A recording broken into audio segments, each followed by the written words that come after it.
So, have you ever seen a disagreement turn into an argument and then just spin out of control? Isn't that how a week goes? Yes. Or somebody just took the absolute wrong interpretation of what you said and got really mad about it. And maybe you even lose track of what you're arguing about. And you end up shouting about everything that you're just kind of irritated about while you're already rolling. Huh, me neither. So in the early 2000s, I was in the Marine Corps and I had just gotten married. And at the time, the Corps had a much higher divorce rate than the general population. And things like domestic disputes and divorces were using up a lot of people's time and energy and attention. And it decreased both unit and individual readiness. On top of the basic fact of disturbances themselves, each one of these would have wide-ranging impacts. Morale suffers. People become difficult to work with. And a lot of people throughout the organization have to get involved, and whether it's helping with the work that's sliding or disciplinary action. So work is either delayed or pushed on to other people. The solution that came down from on high was that the base chaplains, the military priests, were to put on a mandatory 2-day seminar for all newlyweds. It was not great. There was a lot of eye rolling and chuckling, especially when one of the chaplains during someone else's session we saw him sleeping in the back of the room. But here, I'm going to distill the one and only useful thing from those 2 days that they taught us in one brief digestible session. I apologize in advance. I live in Orlando, so everywhere I go is dry in comparison, so there will be awkward breaks for me to drink. But what they ended up teaching was called active listening. This is a framework for having a structured conversation. And the point is to make sure that both people are heard and understand every single point before any progress is made. The conversation doesn't progress until each person acknowledges that what they have said has been heard and understood by the other person. So one of the keys to active listening is called the token. The person holding the token is the only person who speaks. When the speaker, the token holder, is done, they surrender the token and hand it off to the other person. The token that can be anything that can be held in the hand, but not all tokens are created equal.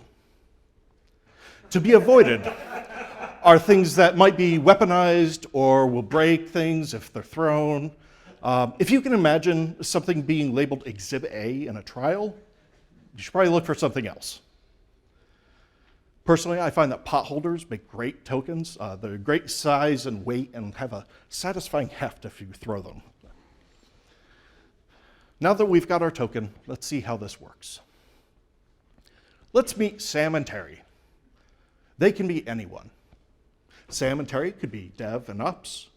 They could be significant others or neighbors. They could be any two people. Sam has a complaint that they need Terry to hear. Sam sits Terry down, identifies the token, in this case, an inexplicably blue flaming lightsaber thing, and Sam states the problem. Maybe there's something around like the style guide or writing tests. Terry, not wanting to undermine this problem, understanding that Sam has a concern, listens. For the person speaking, it's important to speak to specifics and avoid overgeneralizing things or exaggerating. So keep an eye out for saying things like "you always" or "you never." Those are helpful keys to avoid. It's also not helpful to call names, even if you are absolutely positive that they're a slob. So after Sam has stated their point, Terry is handed the token, and it's Terry's turn to speak. But Terry doesn't respond to the complaint. Terry's job at this phase is to repeat back what Terry heard, what Terry thinks that Sam is saying. Terry may also use this time to ask Sam to clarify things of what they were trying to get across. And then Terry returns the token back to Sam. Terry probably won't get the summary right the first time. And like I said, it's okay to ask clarifying questions. So Sam will clarify or correct, and then return the token back to Terry. Terry tries to restate their understanding of what Sam said again. This repeats until Sam is satisfied that Terry understands Sam's original complaint. Now, eventually, we get to the point where Sam confirms that Terry understands. Sam now, again, gives the token back to Terry. And Terry finally responds to the original statement, the original complaint. The token trades hands, and now Sam must paraphrase back to Terry what Terry responded with. Terry's now the one to confirm that, so that both are sure that Sam and Terry understand what Terry's position is. This repeats back and forth until everybody has said their piece and agrees that their views have been heard. Now, you can begin moving to a solution.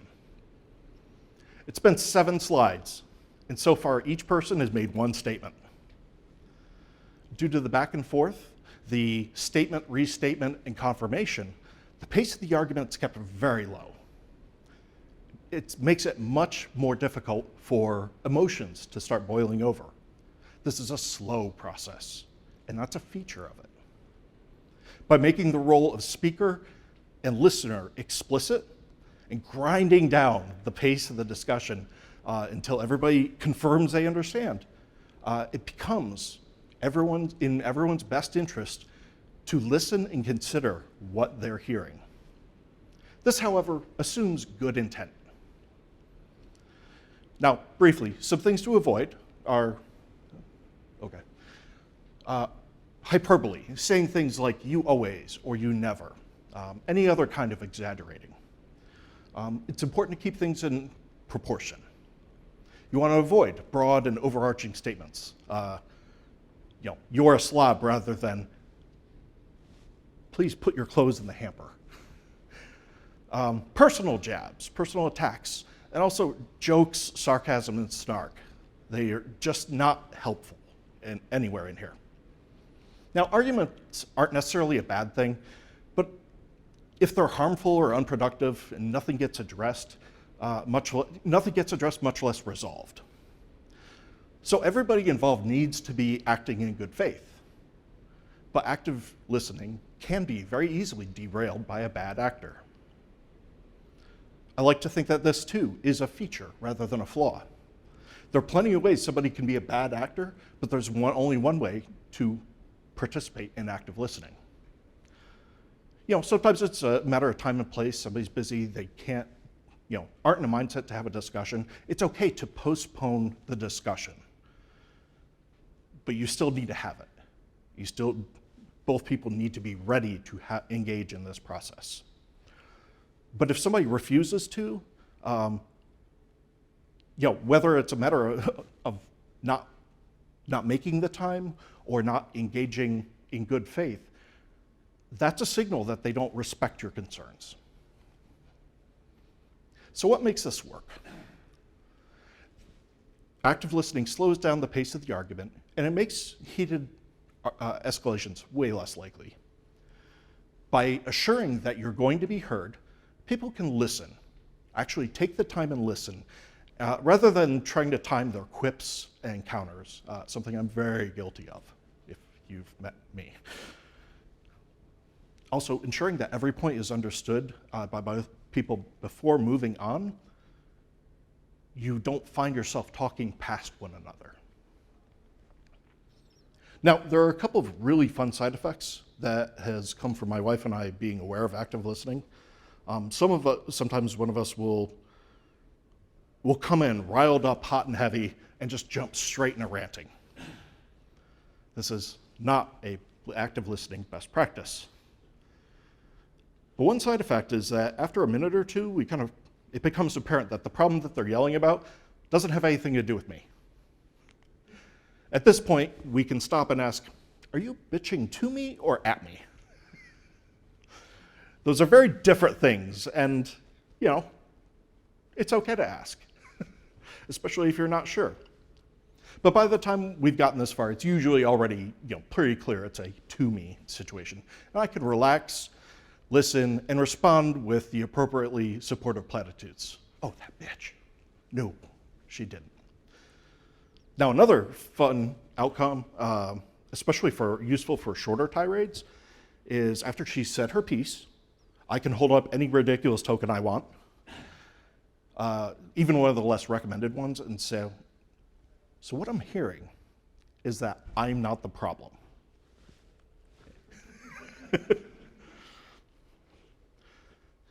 Both of these are good for diffusing the stress. Now, as fun as quipping is, talking past one another isn't a great way to communicate. What we as humans usually want is to be heard and understood. Increasingly, we might have to have an active listening session with somebody who isn't physically present. This honestly shouldn't change much. I recommend keeping cameras on, and in place of tokens, maybe acknowledge it in chat. I don't know of a system that allows you to account for only one speaker at a time via mute. That is where one person doesn't have all the control or allow the other person to unmute themselves. I mean, nothing's really built around that, so I'm not surprised. But in reality, if both people are engaging in good faith, it really shouldn't matter all that much. So, going into it, need to ensure that both people are acting in good faith. Need to understand the rules and the flow, and honestly, that can be difficult. You can lose track of where you are in the process. It's important to be sincere and to show respect. Avoid exaggeration. Leave the sarcasm and jokes for later. Write them down if necessary, but if they're really good. But choose those and choose your tokens wisely. I think I burned through my time, but thank you for your attention. I have recently started putting together a flowchart that I thought might be a useful visual aid. This is, so starting at the top, we have Sam and Terry on the, Sam on the left, who has a problem, Terry, who is the problem, on the right.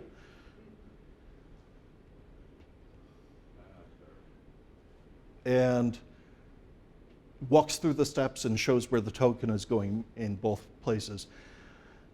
I just started this not long ago, so I'll make this available to the organizers once I have a chance to clean it up. But here is that central core loop where you go back and forth between acknowledging, restating, or asking questions and going back and forth.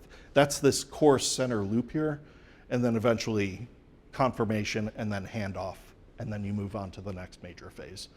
I may even do this like in GraphViz or something like that, but I've been kicking this around in my head for quite a while, so it's time to finally write it down. So with that, thank you. I thought I burned through my time. I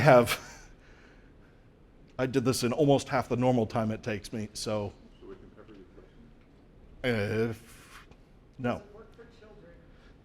Yes. Though for a token, you might want to use Amazon. At least before the pandemic, you could, for about $40, get a pocket cattle prod that runs on 2 9-volt batteries. So it is not only a token of who is speaking, but also a reminder of the consequences. That is a remnant of my BOFH sysadmin type days. Any other questions?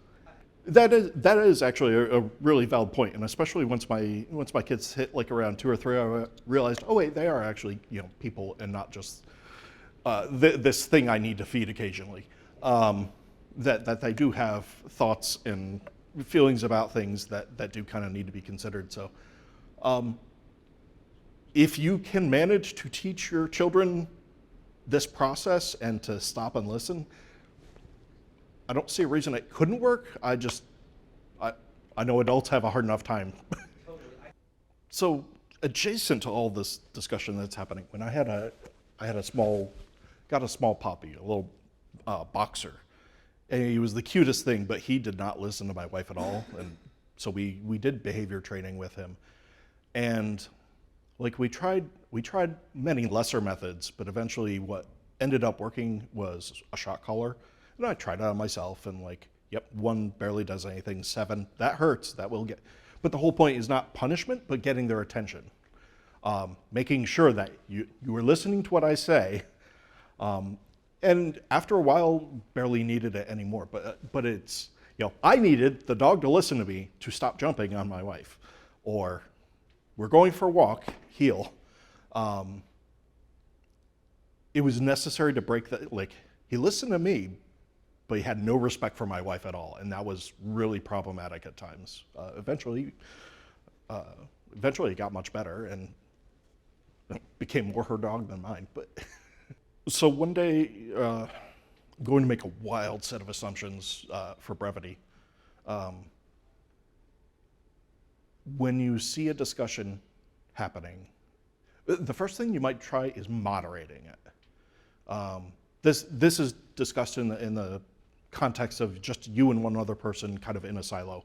It may help to moderate and to actually physically pass a token between people and explain to them, in my head, the scenario is you have 2 people that will bicker all day over some stupid crap, tabs or spaces is a really favorite one. This is a stupid argument. We do not need to have this. Why do you think tabs are better? Why do you think spaces? But take them through the argument and then like agree. Write a style guide afterwards to say, look, this is the way things are.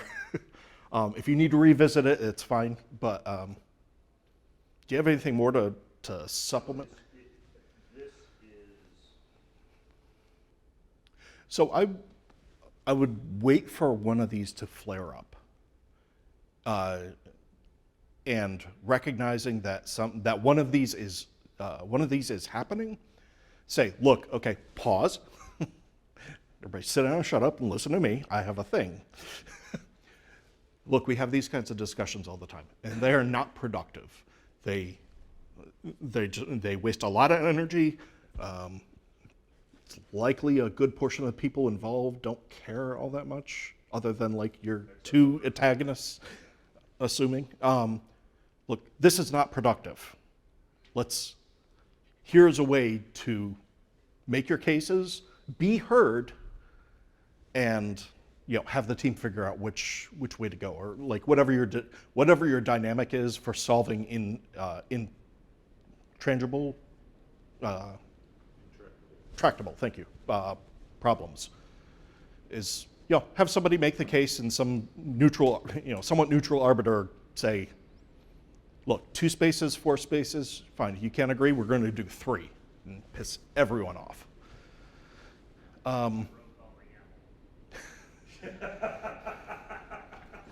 But you're not arguing about it anymore. Everyone loves YAML so much anyway. Yeah. Does that answer your question? It gives me some ideas. Yeah. I mean, you can bring it up ahead of time, especially if you're a team lead, and notice, look, next time I see one of these stupid arguments coming up, I'm going to put this tool in place. So you can threaten them and show them a little primer ahead of time so they know what to expect. But I think it might actually work better to do it like in the moment. And now there is the thing in engineering where egos happen and they think they're the smartest person in the room, therefore they are right, and everything else be damned. Again, been guilty of that many times myself. But at least having them been heard and decide, giving everybody the chance to go, okay, hopefully at least you've said your piece, we understand your position, but no. Can at least give some kind of relief. I mean, it can be a cast iron skillet too. Just use Lodge, they're cheap. Looking back at like Star Trek Next Generation, Picard did this all the time, where he'd solicit options and then make a decision. And like sometimes there are technology decisions that really just do not need or warrant like a month of discussion to A/B test, like set out what is the option, what are its pros and cons, and then let somebody else make the decision. One of the things, because of the fast-paced thing of television shows, Star Trek being an example, things don't happen on interstellar scales in the blink of an eye. So a lot of times people rush in and we got to fix this now. And this is an emergency, but you need to step back and say, well, when do we need to fix it by? Next month? Oh, okay, well, let's sit and think about this rather than making a rash decision. I remember one time I was trying to do this with my team lead, and he comes over and he says, I need you to do A, B, C, and D. And I said back to him and says, you want me to do this, this, this, and this. And I kind of clarified it. And he just said it back to me again. I says, well, this is what you need to do. And he just said it back to me again. So we're kind of stuck in this loop. So I'm going, I did something wrong here. But I think that the key is sort of like to have some sort of token, and there was just no token in the situation. So that's actually a really good point, is that sometimes verbal just isn't the best way to communicate with someone. Some people just can't they don't make the words real good with their human counterparts. I'm very guilty of that as well. Sometimes it's worth saying, okay, look, I'll send you an email, or I'll go write the tickets that I think you want, and you can review them and correct them as necessary. This is the opposite of weaponized ticketing, which is really good for well used in enterprises to great evil, but putting something down and giving them the opportunity to clarify or fix it is another way to kind of participate this. I don't know if a token could still be fun for that, but yeah. I'm a bit of a cat in the organization, but I'm a really smart cat, so they don't bother me much. fair. Yeah, I try to stop circular discussions by about the third iteration. Like, okay, John, you've made this point already. You're stuck in repeat. There was something else you guys said that was really good. So what's the picture? Safe word. Sorry, if you cannot pronounce it correctly, we will recognize it. So I do use this in some of my presentations, and the first time I did it, it gets a good laugh almost every time, except I did this in Sweden. I don't remember if I did it first in Sweden or Amsterdam, but I went, oh shit, this might actually mean something here. They might actually be able to pronounce that. So, are there any other questions? Yes. Come. To the topic? No. Oh, okay. How did I get this lovely hair? Bandage too close at the end. I woke up like this. You woke up like that. All right, with that, go forth and argue better. I've got some stickers in the back. You are more than welcome to. And enjoy the rest of your summit. Cool. If you're worried about having a bad hair day, remember I'm having a no hair day. Thank you.